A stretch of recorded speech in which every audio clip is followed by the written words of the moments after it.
طيب guys, I think you've seen in my keynote speech that language comes first when we communicate with communities.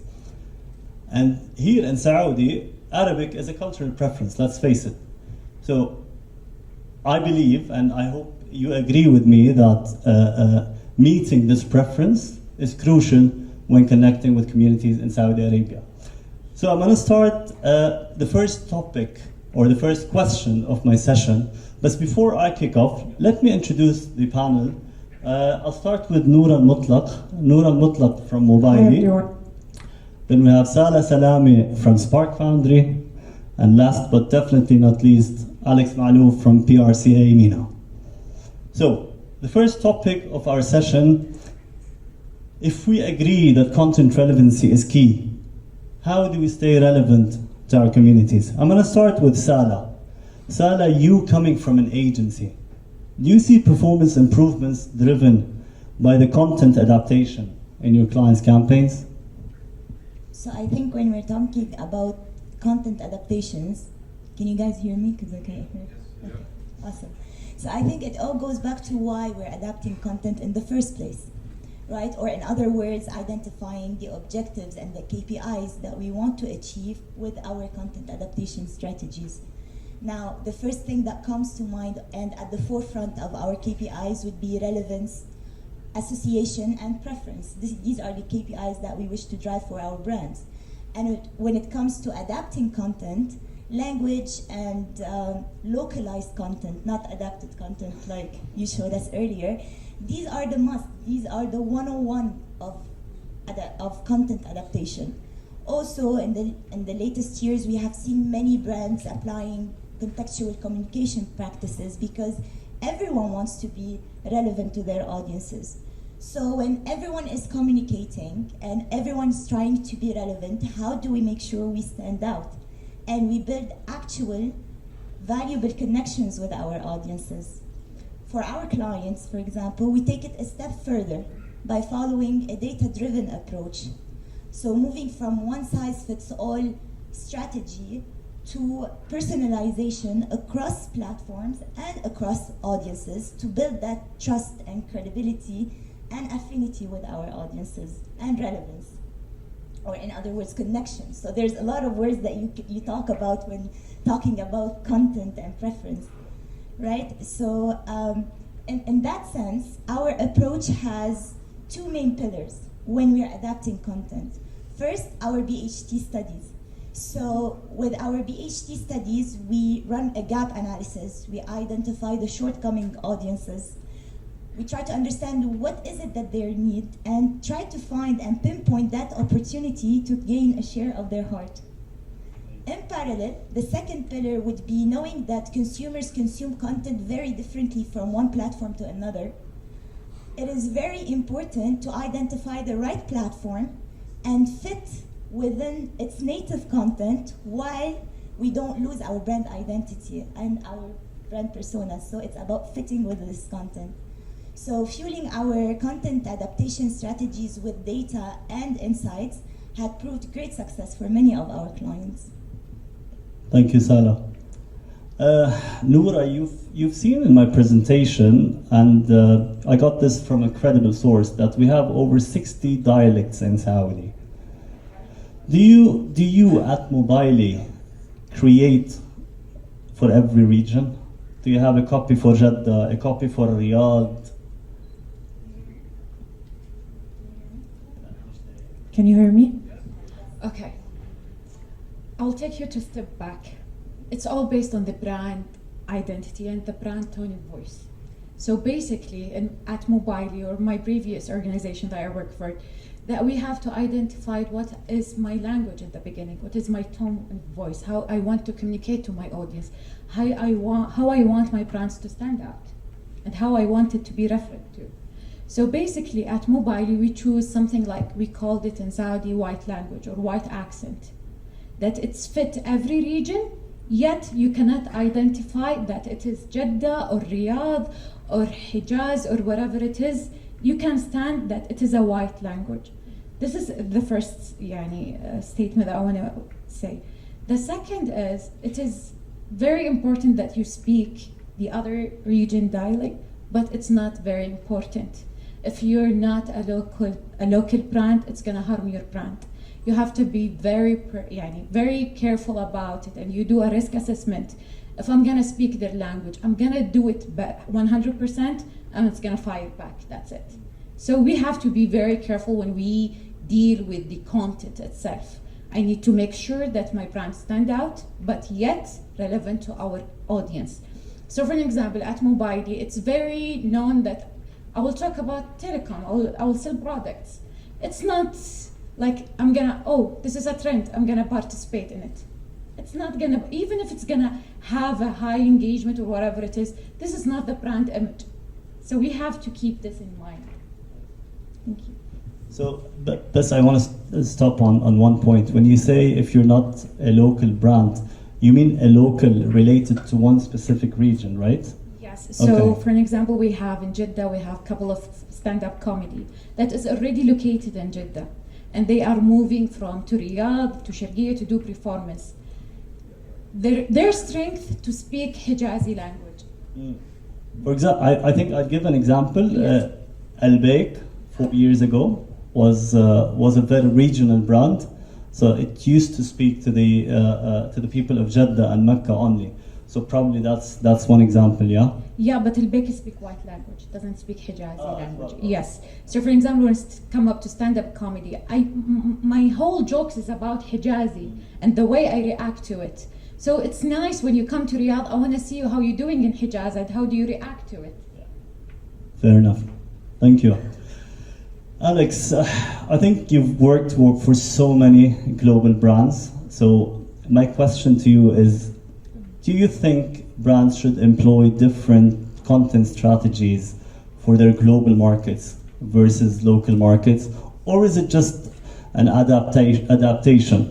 Not like the one I showed, but an adaptation. So, first of all, you don't even need to look at Saudi. Let me give you a better example. So my wife is from Bahrain. Bahrain probably has 60 different dialects. And Bahrain is probably the size of, I'm not going to say Boulevard, it's a little bit bigger than Boulevard, but it is tiny. Bahrain is so small, and yet my wife will know somebody's from Maharrak, from Sar, from Sif, from I don't know where. She just knows. It's amazing. That's the power of language. And I think this is the one time in my life I'm actually blessed to say English is easy compared to Arabic. English is so simple. We have one language, we don't have all these different dialects, we don't have Fusha, we don't have any of this stuff. And it's just so much easier to do content in English. But just to sort of borrow from HSBC when they say, we're the world's local bank, you have to try and speak within a context. Sometimes it's easier. So for example, if you're B2B, it's much easier than B2C. Much simpler, because also you've got to think about the platforms. If you're going to talk on LinkedIn, you're not going to use like a very Hijazi accent. But if you're going to go consumer, this is where it gets really, really tough, really difficult. I used to work, one of the companies was P&G. P&G would never do like a campaign for Najran or a campaign for Tabuk, for example. They would always go purely regional, and even within region, it would be the Middle East. They would go and put things on TV, on social media. But, going local with your content is one way to distinguish yourself as a brand. A very powerful way. The challenge is obviously, as Nora said, you've got to be very clear, very specific in terms of your language. Because, you're coming in and you're trying to speak in a dialect which you may not be an expert in. And that's when it's very, very easy to get things wrong, to, at best make people laugh, without meaning to, and at worst insult people. So it's a big challenge. And then you've also got the cultural piece. I know we mentioned it before. Happy to mention, if you work in a multinational, you'll have the Rainbow Month, and yet it doesn't work in every single culture. I thought I'd be a little bit more diplomatic than what we said outside. But this is a challenge. So you can't be truly global in many ways, At the same time, platforms often don't actually allow you to be local. So, for example, if you change your brand signage on a global platform, it will also change in Saudi as it would do, say, in Germany. So it's tricky. You know, the rewards are there, but if you get it wrong, it can really, really backfire on you. Look, I think it's interesting that you mentioned PNG, because back in the TV days, when we had the pan-Arab coverage, they used to use one specific language for the whole Arab world. So it's interesting you mention it. And now with all our solutions, with our content solutions, we're able to be specific to every community. Look, you know, even think about Disney. You know, all the Disney films are dubbed in Egyptian. And like, you know, all respect to the Egyptian dialect, you know, I just don't like to hear Disney in Egyptian. I love to hear it in I don't know, Saudi or Bahraini. That would be much more appealing to me because I know the dialects better, and for me, they're something which I'm very much used to.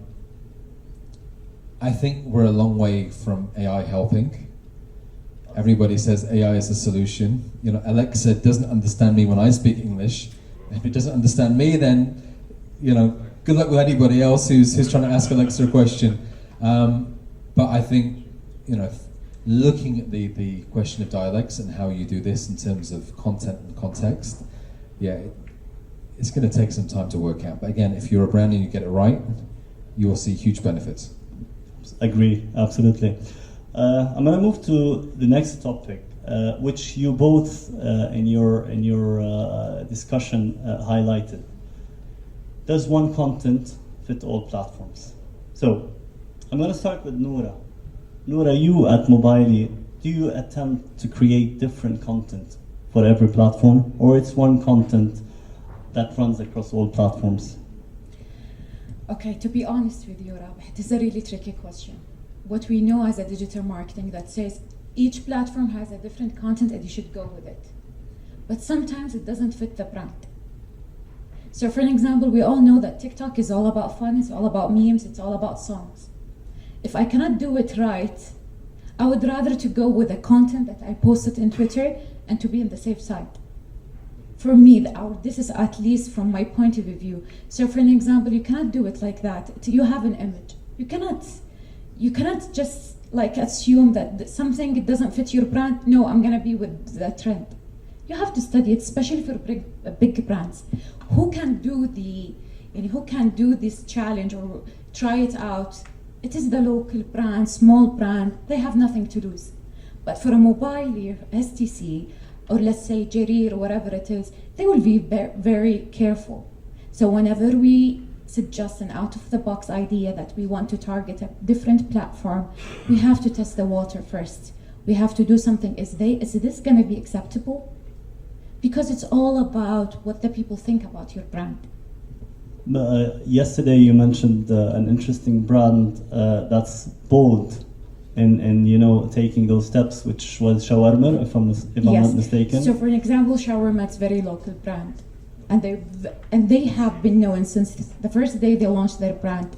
You can speak to me as my friend, which is the words they are using, the things, I'm used to it as a customer. I won't take it if they are at one night they become very formal. And it really depends on the other. So for an example, I will give you a very good example. I gave it to Mobily yesterday. We were talking about TikTok and how we can adapt to it. And they said it's very critical move. You have to do it right. If you didn't do it right, it will be a joke. Or no one will notice, and it's a waste of money. So we have the Saudi customs, if you know about them, Jamarik. So basically, I believe when they launched TikTok, they are the only organization, Saudi, they hit it really well. And they adapted to the platform in a way that it's really match what's going on. And it was really fun as a consumer, as a customers, we adapt to it. And we were like, oh my God, they're doing right, it's going viral. And one thing that I would like to highlight, and I know I'm taking too long. No worries. You need to understand what people think. You have to put yourself in the situation. That's why we have different roles in marketing. I have the copywriter, I have the social media, I have whatever things. So I have the creative team. They will come, they work for a month on an idea, and when they come to me, they have it. They have the full production movie. I said, no, I'm not gonna publish it. I know my audience better than you. I know how they're gonna react. And they will show me, I'm telling you, they will show me a chart that's showing this kind of content works. I said, yes, but I am the one who's reading what people really write. I'm the one who's reading what's going on. So that's it. Thank you. Thank you. Alex, I'm going to ask you, so we all agree that each platform has its own uniqueness. Were you ever in a scenario where you had to replace a platform simply because you were unable to provide content that fits their best practices? Well, you can probably tell I'm not as young as many people here. So, you know, if I look at, say, Snapchat, if I look at TikTok, I would never comment on these platforms. I'm not using them much. You know, if it's Twitter, now X, whatever Elon's doing to it, whatever he's calling it, I'm happy. If it's Facebook, I remember when people use Facebook in this region. So again, I can comment on these things. LinkedIn, great, fantastic. Yeah, of course.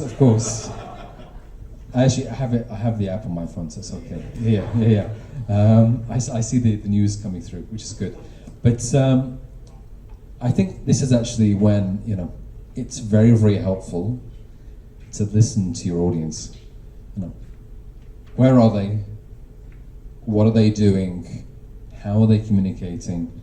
And the more that you know your audience, the better your content will be for them. And to give you an example, and this is one of my favorite examples globally, Wendy's in the US. Wendy's is brilliant. They are incredible on every single platform. They know their audience. They know what their audience likes, not just in terms of Wendy's, but wider habits. So, you know, we have things like Roast Day, which Wendy's came up with. Again, fantastic. And the amount of PR they get out of that is incredible. But then also they came up with concepts like Fortnite, where they went in the game, again, zero costing. They went in the game, they played, and you know, Wendy's, obviously they don't cook frozen. So what were they doing? They were going into every single fast food chain and they were destroying the fridges, also the freezers, sorry. And they were live streaming it. No cost, again, they were doing it on, I think they were doing it on Twitch/X. But you know, because they knew their audience, they knew what their audience would like, and they knew how this would drive engagement. Relevancy, yeah. Amazing. Salah, every platform will usually, you know, offer their assistance to adapt your content to their best practices. You as an agency, do you actually seek their assistance, or do you give that responsibility to the client to let them create for every platform? So we believe, beyond the agency role, we believe that we are our brand's guardians and consultants. However, we cannot do it alone without the support of our tech partners and platforms. Because they are the experts in the products and the audiences, and they give us the best practices to apply. So building and nurturing partnerships with platforms within an ecosystem that has all stakeholders involved is very key to successful communication, from strategy to ideation to execution. So for example, at Spark, we have a program that we have established for many of our leading brands with a proactive, ongoing approach that embarks all those stakeholders, be it the client team, the creative team, the media team, as well as the tech partner or the platform team, that work continuously together. And it's an ongoing learning approach where they stay up to date with key industry trends, learnings, best practices, product innovation, new technology. So this kind of information continues to fuel our content adaptation strategies to cover the entire consumer journey and elevate our performance. So it's like, as I said, it's an ecosystem where everyone is working together to deliver the communication with world-class work, but that is at the same time adapted to the best practices of each platform. And I have talked previously about how we identify the platform. So first you identify the platform, then you need to fit in within the content, and by following best practices, it had proved that we were able to deliver much higher results on our ad campaigns. Now, when it comes to delivering the actual assets, while sometimes the client or the creative team are the ones responsible of delivering the assets for our campaigns, at many instances, depending on the platform, we seek the partners' support who are also delivering bespoke content that's also effective and elevates our performance. So it's a collaboration, it's a system that needs to work together and ongoing. True, it is indeed a collaborative effort, as I mentioned in my presentation. Guys, I can go on forever, but I think we're bound by the time. So. And sorry, shout out to all the partners who are present. Yes, here of course. today. Thank you very much. Thank you all. Thank you guys for being my guests. Appreciate it. Enjoy the rest of the conference.